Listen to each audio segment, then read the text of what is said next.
Hey everybody, Jeff Schneider here. So I walk into a classroom at Juilliard and I'm with this man. It's Victor Goines, the director of the jazz program. Now, I'm not a student at Juilliard. I'm still in high school, but I arranged this informational interview with Victor Goines so I can get a better feel for Juilliard and see if it's a school that I might want to go to.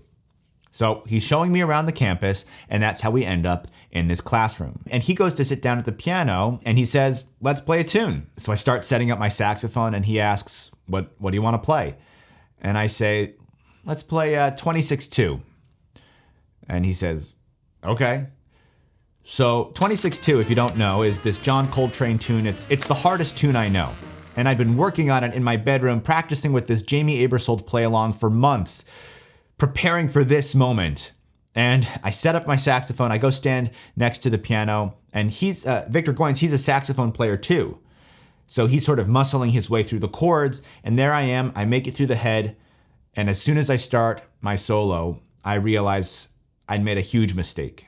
I feel the sweat collecting on my forehead, and my fingers start feeling like they're covered in peanut butter or something. And after a chorus of me frantically trying to come up with something that sounds like music, Victor Goines, in the kindest way possible, says, "Okay, cool. Let's play a ballad."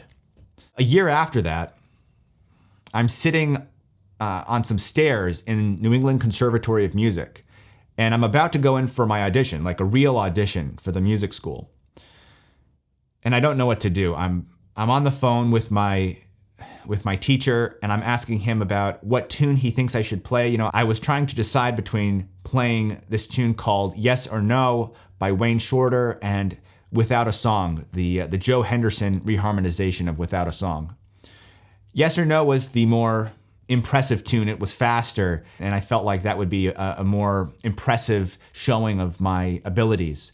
I just didn't know what to choose, and my teacher says, well, which one do you feel more comfortable playing? And it was such a simple question, an obvious one when I think about it now, but that question set me straight. And I went into the audition room and I saw the three professors there behind the table, and there was a rhythm section there. And I played Without a Song by Joe Henderson. And it was a little bit slower than the other option, but I felt good playing it and I sounded good, and I ended up getting into the program. And I tell you this story because I think a lot of us have this feeling of, if something feels easy, then it's not going to sound good. And if something feels hard to play, then somehow that's going to be more impressive and sound good. But it's actually the complete opposite. If something doesn't feel good, if it feels hard, you probably sound like I did trying to play 26-2. You sound frantic and uncomfortable, and it feels like you're holding on for dear life. Maybe you're even playing the right notes, but there's that sense of it's at any moment this could fall apart. On the other hand, when you're playing something that feels easy, that's comfortable, well, of course you're going to sound good. So I have to remind myself and maybe even you that if something feels easy, that doesn't mean it's bad. That doesn't mean it's boring.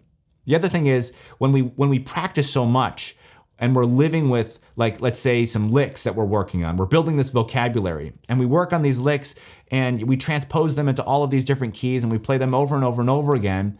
And then when it comes time to perform and you go to play that lick you've been working on and you work it into your solo in a musical way, maybe there's that feeling of, oh, this is kind of boring. But you have to remember that the audience, the listener, isn't in the practice room with you.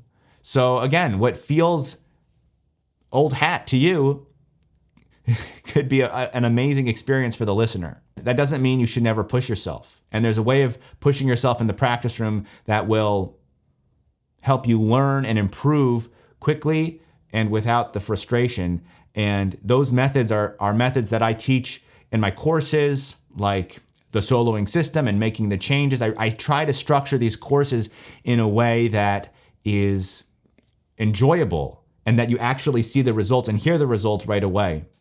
And you're not lost and confused the whole time, because that's the worst feeling when you have somebody trying to teach you and you're just like, what is he talking about? You can actually get this bundle of my best material on how to solo, on how to improvise, how to practice. It's all contained in this package I call the Soloing Bootcamp, which is on sale this week for 80% off. and that's good through this Sunday. So you have a couple more days to take advantage of this sale. I hope you do.